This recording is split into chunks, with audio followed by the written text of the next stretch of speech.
Hello and welcome to One on One. I'm your host, Mfundo Mabalan. We're joined by Professor Patrick Otieno Lumumba in studio. Professor, thank you very much for joining us. Thank you very much for the invitation once again. No, it's always a pleasure. Thank you. Now, Professor, we marked International Mandela Day, and we listened to your address at the Walter Sisulu University where you talked about what Mandela would lament if he were here. But Professor, Africans are tired of the rhetoric of being told that they're full of potential. How do we move beyond this point of being full of potential to actually realizing that potential?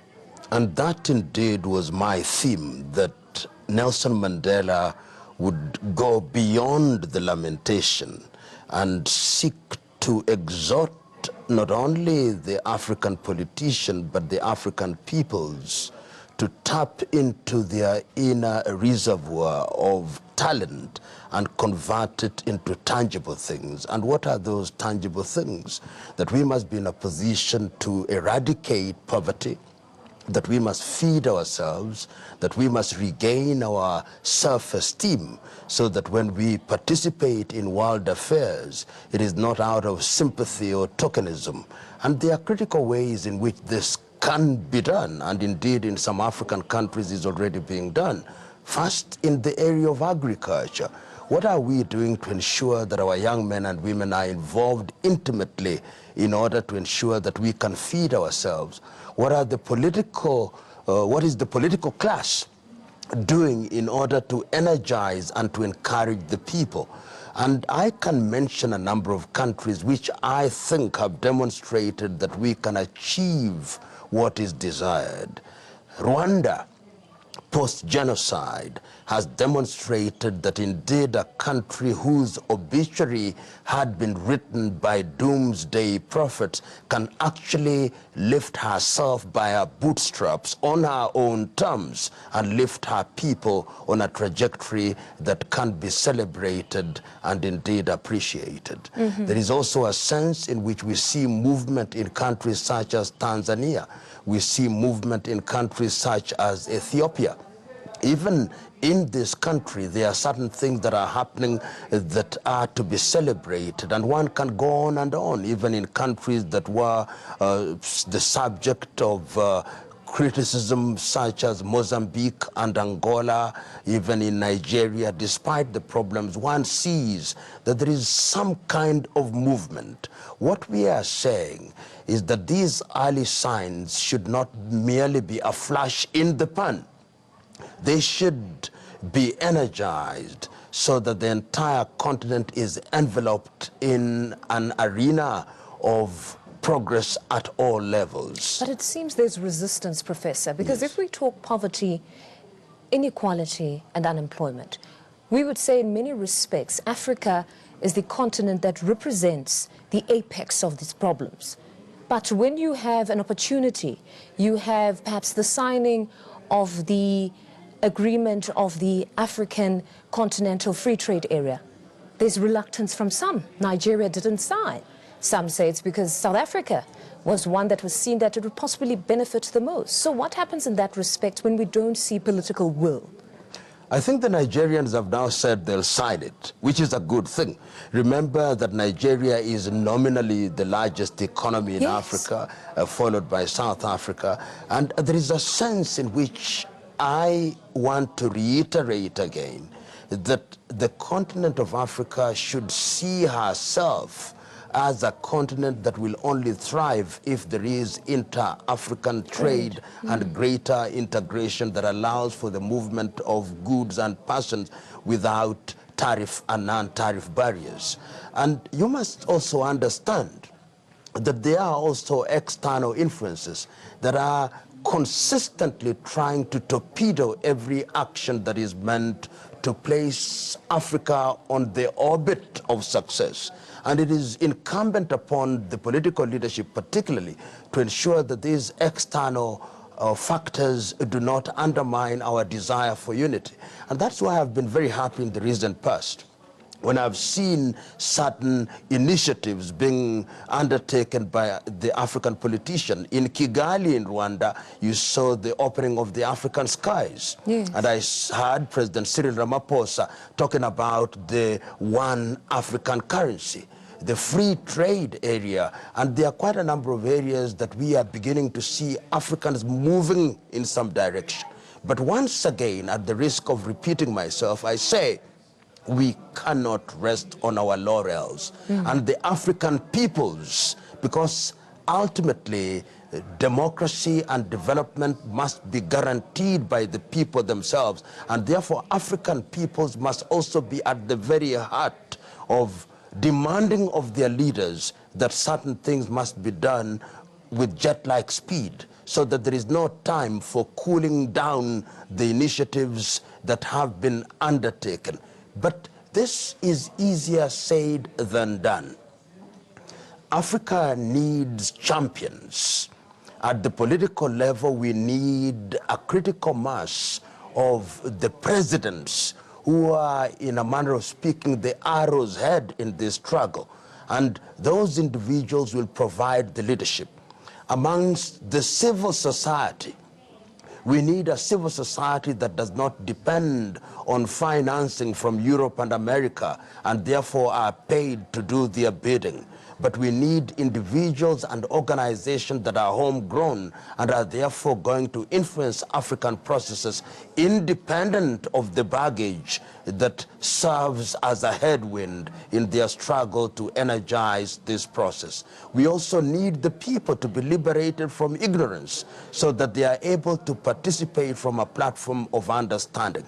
And this will require a combined effort, even at the intellectual level. We've got to ask ourselves, what are we teaching at our universities? Are we engaged in research that is designed to ensure that we have African solution to African problems? If all these things conjoined were to work to good effect, then this continent in the next 5 years, that is before the agenda, before 2063, which is the projected period by the African Union, when all these factors will have contributed to a successful and a rich Africa. In 5 years, we would begin to see the signs of growth in that direction. I love this phrase, African solutions to African problems. Correct. In an era now where politics of identity are so pronounced. But then there comes the problem when young revolutionaries start to deny the state of governance in Africa, to say there is corruption, but then you are seen to be anti-African or anti-black if you're going to call out corruption for what it really is. What do you make of that?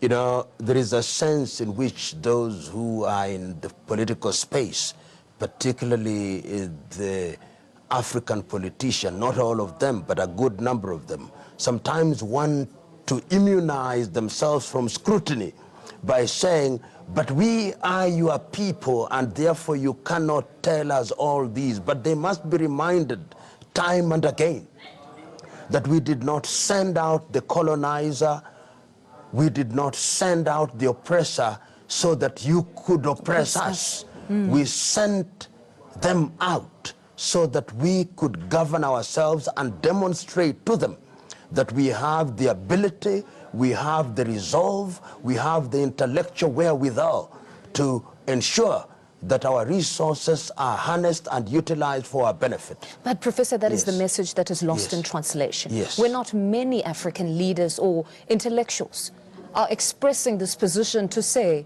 it is not anti-African to call out African leaders when they wrong the very people they're meant to serve. It is never easy, but it must begin somehow. It is the few voices that must be energized, even if they will not be heard at their most eloquent level in the early stages. The truth is that all these will snowball. You know, the beauty of what is happening in Africa now is that many Africans are beginning to recognize that if your leaders engage in corruption, then it undermines you. It undermines agriculture, it undermines education, it undermines the infrastructural development, it undermines everything, and impoverishes the people.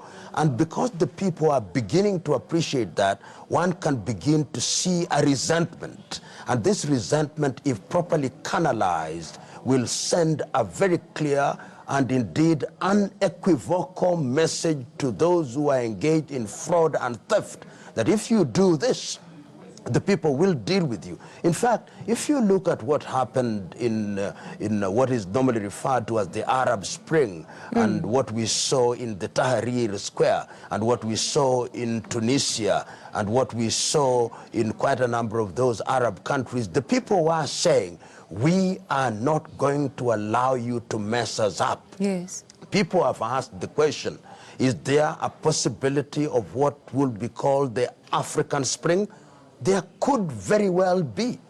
If those entrusted with leadership are not creating an environment where young men and women can innovate, invent, and express themselves in pursuit of happiness, then they'll ask these leaders, you are presiding over our resources and you are squandering those resources and enjoying the trappings of power and abdicating the role that has been invested in you.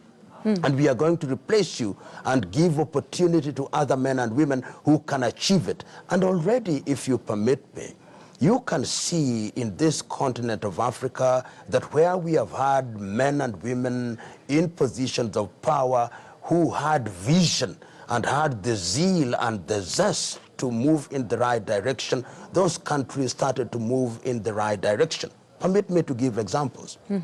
Look at Botswana. Whether it was during the administration of Ian Khama, or during the administration of Kwet Masire, or during the administration of Seretse Khama, we see a country that is moving in the right direction. The changes may not be dramatic, but you can actually measure that the quality of people's lives is changing. That was also the case in Mozambique for some time during the presidency of Joaquim Chissano. We see that off the continent in Mauritius or in Seychelles. We have seen that in Rwanda that I've mentioned. We see that in Ethiopia to a certain degree. We are now beginning to see that in Ghana. We have seen that in Cote d'Ivoire during the administration of President Ouattara. And there is a sense in which if you look at Africa, you begin to see some changes. Even in countries that were in civil war, such as Sierra Leone with their problems, or even Liberia with their problems, we begin to see that when you institute administrations that are sensitive to the people's needs, then those administrations begin to address those issues. Even in countries where we complain about corruption, such as my own country, Kenya, or even countries such as Uganda, there is a sense in which the leadership is recognizing that going forward, we can only realize the people's aspirations by fighting corruption. And you can now see the mantra across Africa, whether it's in Kenya or Uganda or Nigeria or Ghana or Benin or Togo, that if you fight corruption, you are moving in the right direction. But in countries where the political leadership is blind to those realities, such as in the Cameroons, you can see that people are dejected. The people in southern Cameroons are telling the government of President Paul Biya, you cannot ostracize an entire community and subject them to oppression by giving them an identity in the nature of giving a dog a bad name and killing it. And I think that this is what we must reiterate times without number by telling political leadership that Africa can no longer afford the luxury of waiting for leaders who think that they are messiahs and therefore irreplaceable. But this continent has had a lesson to learn from this country, South Africa. When Nelson Mandela and his comrades in arms were detained in the Robben Island, there were people who took the view that the apartheid regime could never be removed. those who instituted the regime, people like Hendrik Verwoerd and others, did it on the assumption that this was the death knell of the African peoples, unknown to them, through sustained resistance starting as early as 1912 and even earlier. Pixley Kaisa Kaseme, Albert Lutuli, Govan Mbeki, Walter Sisulu, Robert Sobukwe, Steve Biko, Tirong Opose, and all these, and ultimately Nelson Mandela, Winnie Madikizela Mandela, I'm glad you mentioned it. Albertina Sisulu, all these great men and women said it can be done. And the international community listened, and they hearkened, and this country, contrary to the belief and assumption of many, was able to midwife a process which produced a country that you correctly call the Rainbow Nation. Is it work that has been completed? No. This is work in progress, because there were certain things that were postponed to allow the baby to mature. The baby has now matured, and there are certain things that the baby now needs. But I'm sure that in the time that you spend in South Africa, you realize, or at least you've heard, that a number of people now are growing impatient, saying, yes, we understand that this was a process, but at this point, many are talking about land. They want to participate in the economy as black South Africans. This is now what they're calling for. Do you think the impatience is legitimate, or they've got to allow the process to continue? The impatience is understandable and, in my view, legitimate. But let us look at it in context. The young people are impatient because they think there are not sufficient opportunities for them to participate in the economy. And there is a sense in which, as I've already said, the impatience is justified. The people want opportunities to be created for them, not just for employment. They want to innovate, they want to invent, and they want to be facilitated, and they want the environment in which they can achieve that. And the government has a duty to ensure that that is achieved. They are impatient because they can still see that the parcels of land, which was in quite a number of cases taken from their ancestors, is still disproportionately in the hands and under the control of individuals who they think are in the minority. And But that is why during my example? lecture I said that land is the last colonial question. And if it is not resolved, then you are postponing a problem which is now ripe for a solution. How should that be done? I think, number one, it should be done in an orderly manner. I think it should be done on the basis of clear government policy.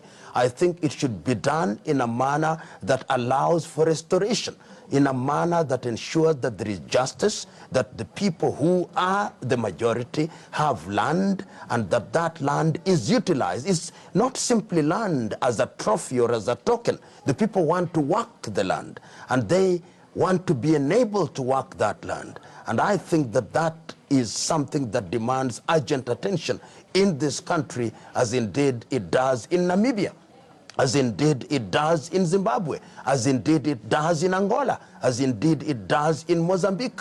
And all these must be done quickly, because the more you postpone it, the more you make the wound to become a little deeper and indeed cancerous, and ultimately capable of destroying the national cohesion that exists in the nation. Professor, talk to me about the role, or the silent role, of women in the liberation movement, or even the role they play to build up African leaders. I mean, as we marked International Mandela Day, there were conversations among some that there was very little mention of Winnie Madikizela Mandela and her role.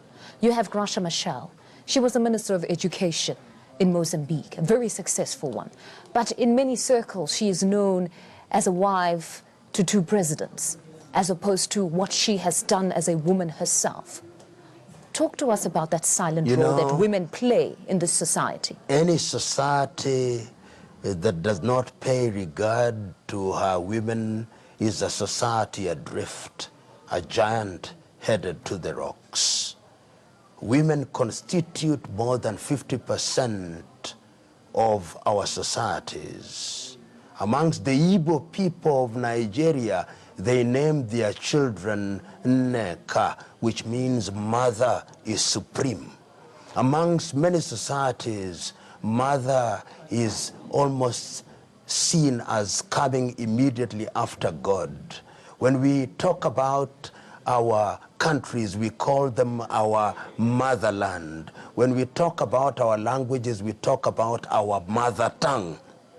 We love our women as our mothers, as our wives, as our sisters. Yet we assume, some of us, that in critical matters of the economy, in critical matters of decision making, they can be relegated to the periphery. If we think that that is the way to run, we have lost the script. I hold the view that women are critical and must be at the very center. And indeed, in every struggle in Africa, women were the backbone. They may have been in the background, but when the men went out to fight, who fed the families? Who supported the freedom fighters?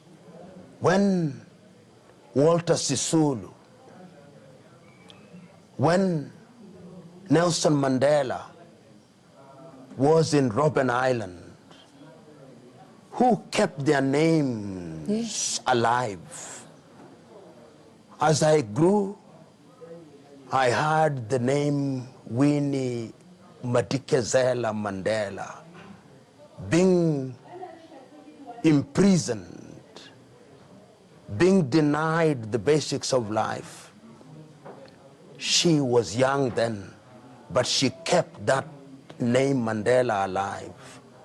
Albertina Sisulu, Oliver Reginald Tambo, all the great fighters, it is the women who are in the forefront.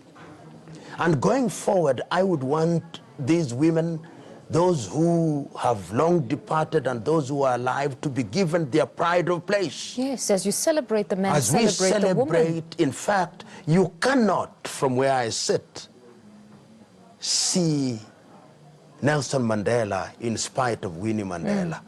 Powerful. Two sides of the same coin. And I hope that this country, as others must, will give them their pride of place. I'm happy, though, that this year has been declared the year to remember not only Nelson Mandela, but also Albertina Sisulu. But we must not do it as tokenism. It must become our character and our deliberate effort to ensure that women are with us. And that is why I'm happy that in this country, women are being given the opportunity to serve. You produce great women. Lindiwe Sisulu. You produce people like Nkosana Dlamini Zuma. I've already mentioned Madikizela Mandela. I've already mentioned Albertina Sisulu and many other women. So without belaboring the point, I'm saying that progressively women must occupy the rightful position in decision making so that the society can move as one. And it is not only in South Africa. I see that happening in countries such as Rwanda. I see women emerging. I see that in Zambia. I see that in many African countries. And I hope that that will continue so that our young women are able to emulate and able to recognize that what matters is the content of one's mind. That is, the mind is the standard of the man. Our own Wangari Maathai in Kenya said, it is not what is between one's legs that matters, it is what is between one's ears. And that had better be repeated times without number. Profound. So that it sinks. Professor, thank you very much for your time as per usual. And that's where we ended, ladies and gentlemen. Until next time, good night.